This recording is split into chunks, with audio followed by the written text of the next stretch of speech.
Donc Valérie est soignante au brancardage depuis 6 ans et sur l'hôpital mémorial de Saint-Lô depuis 23 ans. Nous nous assurons lors des transports des patients que le patient est confortablement installé. Nous veillons aux sécurités et au bien-être du patient. Lorsque j'ai la mission d'un transport d'un patient sur mon smartphone, j'interviens dans la chambre, je m'assure que le patient ait le transport adapté par rapport à son autonomie.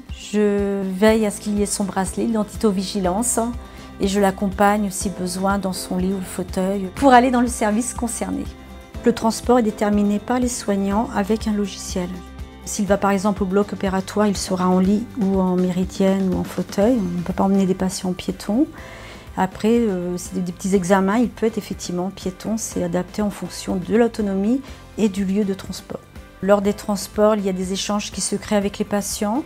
Donc nous nous adaptons en fonction des patients. Il y a des patients qui aiment dialoguer, d'autres plus sur la réserve.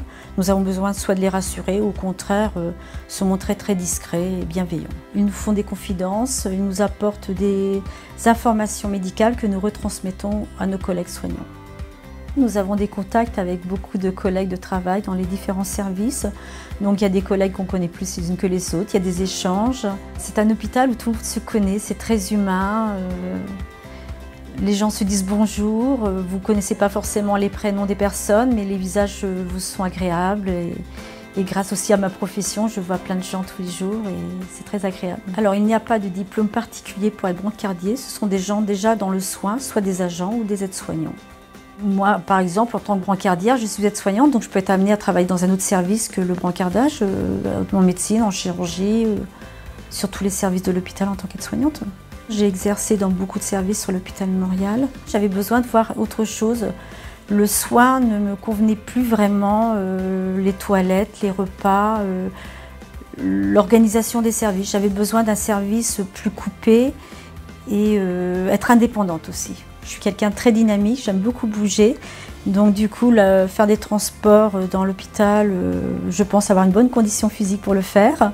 Et puis j'aime beaucoup l'échange avec les patients et puis les équipes pluridisciplinaires. Ça reste physique, un transport de lit, c'est physique. Nous avons plus des lits bariatriques qui sont très compliqués quand même à manipuler, ainsi que les lits Alzheimer. Mais après, les équipements, le bed mover par exemple, nous soulage énormément. Cet appareil est à assistance électrique et il nous permet de nous ménager au niveau du dos et des épaules. Sur une journée, en moyenne, nous prenons en charge 30 patients à raison de 10 km par jour. Être brancardière, c'est une découverte en fait, parce que je ne pensais pas avoir encore ce côté humain à travers les patients. À la différence des autres services où j'ai travaillé avant, on voit les patients très peu de temps, mais il se crée des liens différents et très agréables. Et pour la petite anecdote, on a un patient qui nous avait baptisé les Taxi Girls.